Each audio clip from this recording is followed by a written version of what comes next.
I have got it, guys. Did you see this?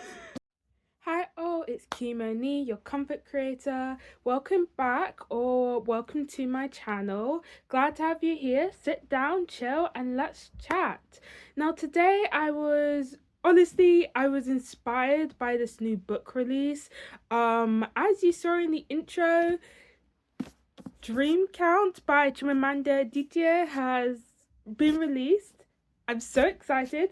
I will talk more on this later, but that and the fact that it was International Women's Day this weekend, or well, not this weekend, last weekend, because it was Saturday. Yeah, so last weekend, I figured I should dedicate this video to talking about women who have really inspired me, women that I follow, and women that I feel like are doing great things in the world. This is not an all-comprehensive list, obviously, because if I were to list every single woman I have aspired to before, this video would go on forever and forever. But it is like 10 like women, well, actually I say 10, but like I think there's more than that. I don't know, when I started brainstorming, I just couldn't stop. So I've got like these lists of women who I feel like really like to like spotlight, given that given International Women's Day has just passed. And I really hope you enjoy this video. Some of these women you may know, some of these women you may not know, but they're all just as amazing as each other. So sit down and I hope you enjoy the video. Our first pair on the list are Doechii and Sabrina Carpenter. So I paired these two together even though they operate in like different circles because I admire them both for the same reason. These women have been putting years into their craft without recognition, and I'm so happy for them. Like 2024, 2025, it's really their year. I absolutely love the both of them. I feel like their music, they're adding something fresh to the music industry. I feel like their sound is really unique and fun sounding. Like Sabrina Carpenter, oh my gosh, I don't know how it went past me that Sabrina Carpenter was in London last weekend. She performed there, and when I found out, I was so gutted that I couldn't get any tickets. I always told myself, if Sabrina Carpenter comes to the UK, if she comes to London, I'm going to go. And I just missed my chance. Like, guys, where do you find out about these concerts? Like, anywho, it fell completely out of my radar. I had to watch via TikTok videos, but like her short and sweet tour, chef's kiss, absolutely amazing. I love her music. Personally, for me, like her best song in her album, I'm Vanilla Babe, which means like I always like what's most like I always like the obvious choice. So Espresso is absolutely amazing. I love that song so much. And then if we go on to Doechii, oh my gosh, fashion is impeccable, music is musicking. Like, oh my gosh, she recently actually released like the official version of like Anxiety, and when I heard that, I was just like, that's me. That's me. This woman has created an anthem just for me. I've listened to it non-stop, to be honest.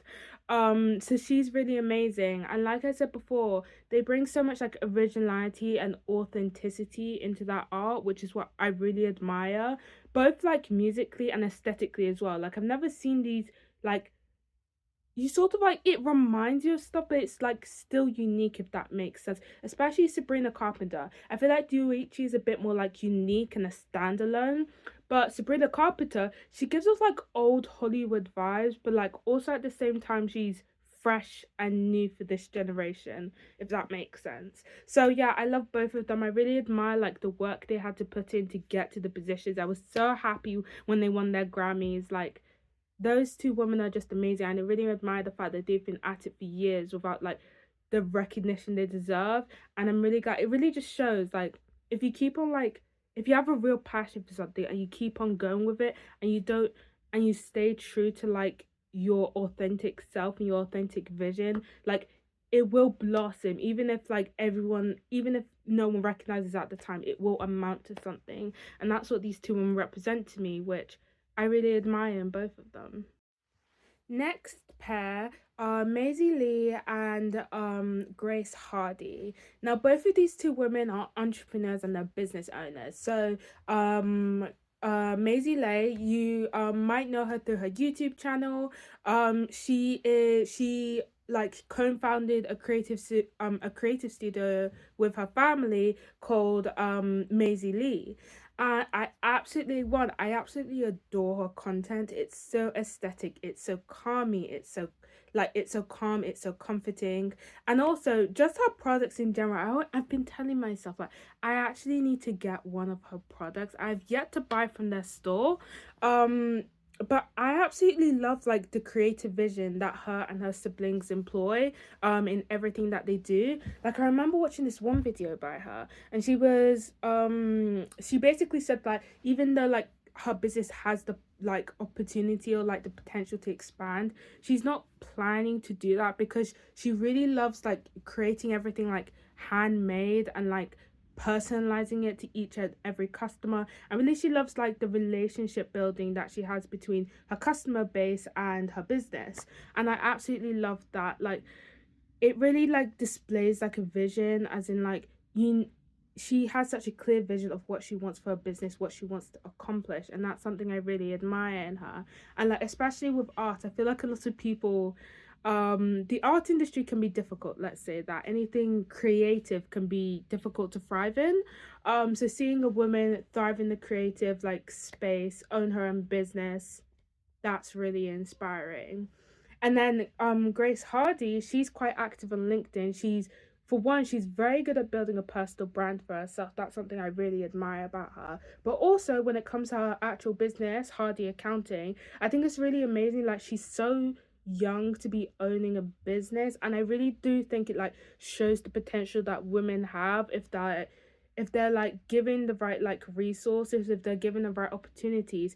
If you add in that drive, you really can create opportunities for yourself, even if you're like, in her case she's a woman of color and she's also very young. And so a lot of people, I do remember like I was in a conversation with her once, and she did once say that like I was a bit worried that like walking into these rooms, people wouldn't take me seriously. And I think it's amazing how you can break those sorts of barriers to create a name of yourself and to create a path where other women can also follow in your footsteps. And so I see great things for her in her future. I can see her business expanding if that is what she chooses to happen. But both of these women, Maisie Lee and Grace Hardy, are very like inspiring, like entrepreneurs, female business owners. Now we're going to move on to Baja Abdi and Tam Kaur. Both of these women are what you would call your internet it girls. They are the women posting motivational content. They're the women like posting inspirational content. They're the women who are just a girl's girl. These two are amazing. Let's start with Tam Kaur first. She creates videos online. She creates both vlogs and like motivational videos as well. She gives lots of advice, especially for young women, about how to like create their dream life for themselves, how to become more confident, and how to really tap into themselves and their own potential. She actually in 2024 she released a book called Buy Yourself the Damn Flowers, and I'm just like, I don't know how I have not read it yet. I don't know how I haven't picked it up yet. That's when you know life is busy, guys. When I can't find the book, when a book that I want to read I can't buy. Yeah, last year was quite busy for me. But anywho, back to Tam Kaur. She is absolutely amazing. Really practical advice as well. One thing I really like about her videos is that she doesn't just like tell you like she doesn't just like spit out words and say all this like motivational things. She actually gives you an action plan. She gives you something called homework at the end of her videos to help you put into action what she has just said. Um I feel like Badger is also very similar to Tam in that she's also very much about action. Some concepts which I was introduced to via her was like sort of like what's it called again? Your evidence portfolio, that you only build confidence through trying and showing yourself that you can do something. And that to me really like it sort of rewired my brain chemistry, can't lie. Like it made me like understand why, like, even though I'm terrified, like I always remember that, you know what, I'm never going to feel confident about this unless I try to do it. And that has really helped me in my personal life and just in my own personal development when I want to try and do something new. And so both of these women are succeeding in life. They're also both self-employed as well. So they're really making a brand for themselves. I'm building off that platform. Like I said, Tam recently released a book. She also has a podcast going on.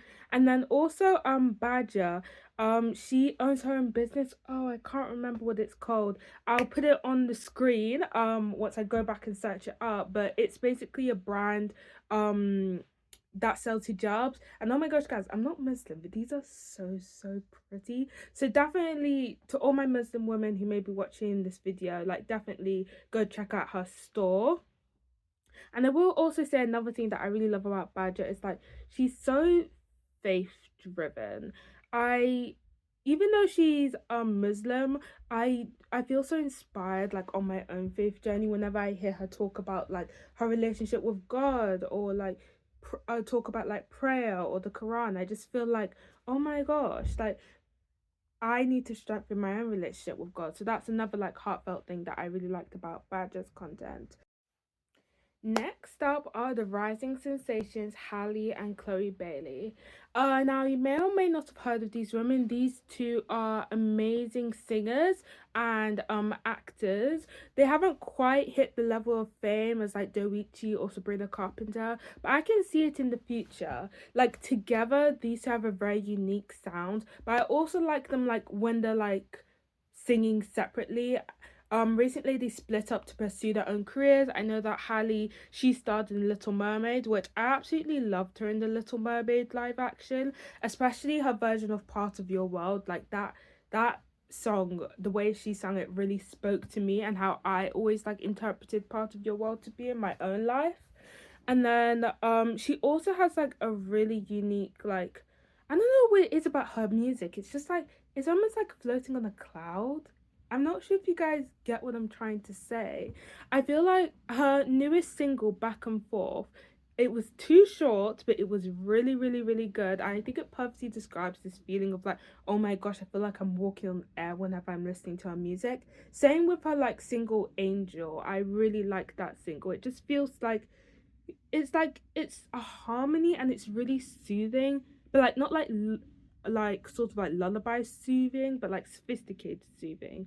I'm not sure if that makes sense, but like yeah, I'm really excited to see what she does in the future. Hopefully she'll soon like release her own solo album. Chloe, on the other hand, has released her own solo album. My favorite of which was what's it called? Oh no, what's it called? It's something in Trouble in Paradise. That was a really good album. I remember my favorite song was Might As Well. I listened to that song on loop for the next few weeks, can't lie, because it was a really good song and I really felt like Chloe's like individual sound. I really felt like her time in St. Lucia's and just taking a break from music really paid off, and like musically and creatively what she was able to produce in Trouble in Paradise. And overall just really like love this girl's like personality and her whole attitude towards life, like self-care, you know, taking care of yourself, and also just like her dedication to her craft as well. Like I was listening to this podcast that she did with Scott Evans, and I really like I found it really inspiring how like she set her boundaries and she knows herself well enough to know like what's gonna help her. And she's also like, I know, I feel like she has like that sort of like self-assurance or like confidence in herself that something will pay off in the future. It's sort of magnetic. I'm not sure if you guys pick up what I'm putting down or if what I'm describing makes sense. That's just the feeling I get from her. She gives off like really heartwarming, funny person to me. Halle also gives me heartwarming vibes, but also like heartwarming and sort of like sisterly or motherly, but I guess she is a sister and a mother, so of course she would be. But both of these two, like I really like them. I'm really excited to see like the projects they're going to work on. I think their next major project will be an album that they work together on, which I'm really excited for. But once again, I'm really excited to see their futures, and I know someday they're gonna get the same level as they're reaching Sabrina Carpenter. I can just see it. Four more to go, guys. Next two are Afia and Evoma. I really like these two content creators because I feel like they've brought me closer to my own culture, you know, being from Nigeria, being from West Africa. So let's start with Afia. Afia is a Ghanaian food blogger, and her content is centered around like creating like vegan versions of like West African recipes. She creates some educational content like about different indigenous spices and the indigenous practice relating to West African cuisine, and she also documents sort of its like history and its roots and how a lot of our like cuisine was like impacted by slavery and colonialism. So I watch her not only because she's so informative, like I really do admire, I feel like she's adding something new to like the internet, or like the food sort of like internet industry as a whole. I feel like when it comes to like dieting or veganism or just honestly like any thing that has to relate to food content, it's very like Western focused. It's either Western focused or Asian focused, and so I feel like she's like really bringing in this like she's bringing in like new knowledge that I never would have known of, and I feel like it's not very easy to find on the internet. And I also really admire just overall her cooking skills. Like sometimes I look at her video, I'm just like, I'm not vegan, but like I feel like I could be vegan if I was able to cook like her, if that makes sense. Like some of the stuff this woman like she documents and she videos, it looks absolutely delicious, and I really appreciate sort of like breaking those barriers between like West African culture and food, and like bringing that to like the masses.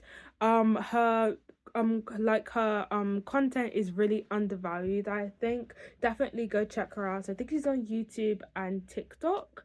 um Definitely go check her out because she's amazing. And then there's also Ivoma. Now Ivoma, my girlie, she disappeared for I think about like 2 years, and then she suddenly came back, and I was just like, oh my gosh, people always like content creators always seem to come back when I get back into their videos again.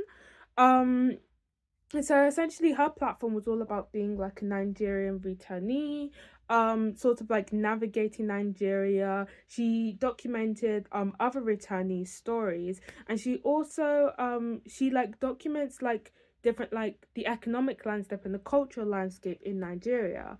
I found her content at the time. I remember I really got into her like during like those COVID years, if that makes sense, and also like after COVID. I felt a connection to home through that, and I really loved what she was doing. And now recently she's come back with like a short video saying that she wants to get involved in Nigerian politics, which again, it's always inspiring to see like women break boundaries and to break into spaces they never were allowed into.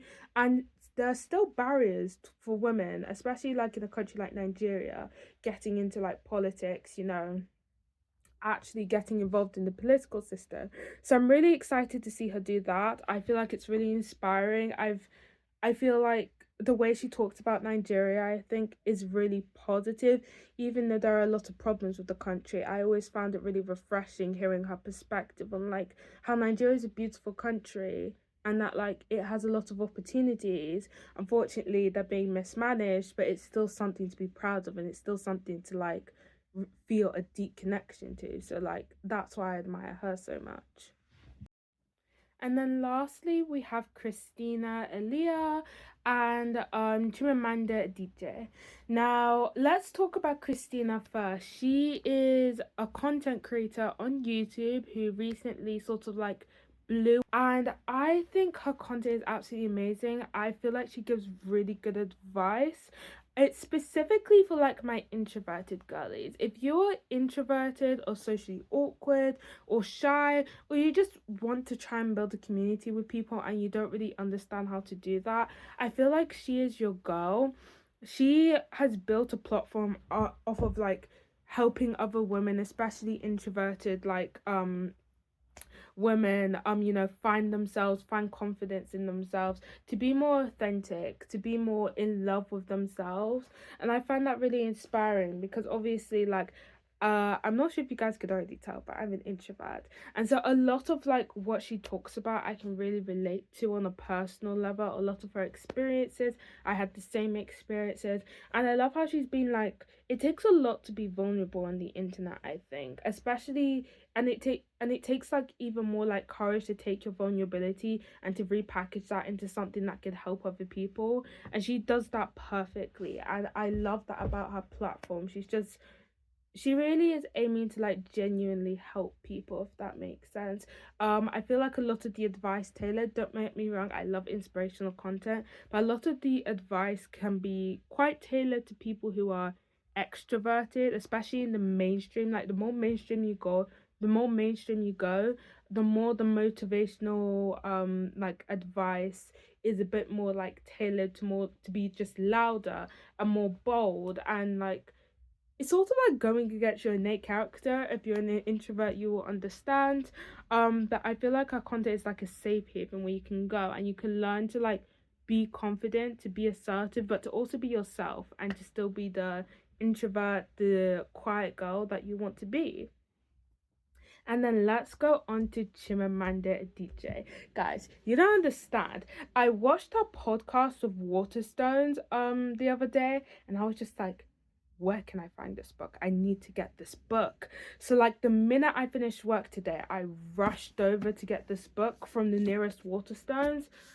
And guess what, guys? It's signed, like it's proper signed. And when I saw that, I was just like, what? What? But yeah, I'm getting off topic, but I am really excited to read this book. Especially since like hearing her talk about it with Waterstones, it sounded really interesting, and it also sounds like a really like like a really like heartfelt story. And it's exactly what I would expect, because obviously like I think it's been like 10 years since she wrote her last book. I think that's what she said in the interview. So, like, I'm really excited to read this story, to be honest. Like, I'm really excited. But let's talk a bit more about Chimamanda. She is a Nigerian award-winning author, and she has written some of the most amazing books I've ever read. My favorite of hers, I mean, I haven't read Dream Count, but like my favorite of her as of this moment is Purple Hibiscus. That book is really amazing. It like details the story of this girl who's stuck in sort of like this really like Christian, like extreme Christian household, and her journey of self-discovery as she starts to live with her aunt and learn more about her like cultural roots, and sort of like understand like her family dynamic is actually not like it's not right, it's unhealthy. But like definitely go read Purple Hibiscus if you want to get into Chimamanda's work, or read Dream Count. Like it's in stores now and it's her newest book, so if you want to see what she can write at the minute, definitely like, I mean, I guess I can't say I recommend it because I haven't read it, but like I'm sure it's amazing. I can already tell this is going to be more than 7 stars out of 10, purely for the fact that one, the cover is gorgeous, the book is gorgeous, and then also the fact that just like I can just tell it's John Manda. You know what I'm saying? But yeah, she's an award-winning author. She's also a feminist, which is why I feel like it's very telling that we end with her. She has written a book, Why We Should All Be Feminists. And she's very passionate about women's rights and equal rights for women. And she's also a fashionista, guys, and through her fashion she sort of like breaks down stereotypes associated with like people of African origin. And I really love her because like it's not even just her writing, it's she seems like such a sophisticated, well put together woman who's proud of her culture, and she's proud of where she comes from, and you can see that in the way she writes her books. um it's really like, even though these themes are very complex that she writes about, I feel like it's very much like a letter of like resistance. Like sort of like a form of like sorry, a form of love writing to our culture. And with that, happy International Women's Day, everyone. I really hope you enjoyed this video. You know, comment below like who are the women that you aspire to, who inspire you in your own life. Again, this is not an all comprehensive list, but these women, like, when I was brainstorming, I was just like, these women, like, they've been on my mind recently, and I feel like all of them have something unique to give to the world. And it really just shows like what women can do when we're given access to opportunities. Even what we can do even with like barriers to opportunity, like when we grind, when we work hard, when we put our minds to something, women can really do anything. And so I really hope this video showed you that. Like, comment, subscribe, and I'll see you in the next one. Bye.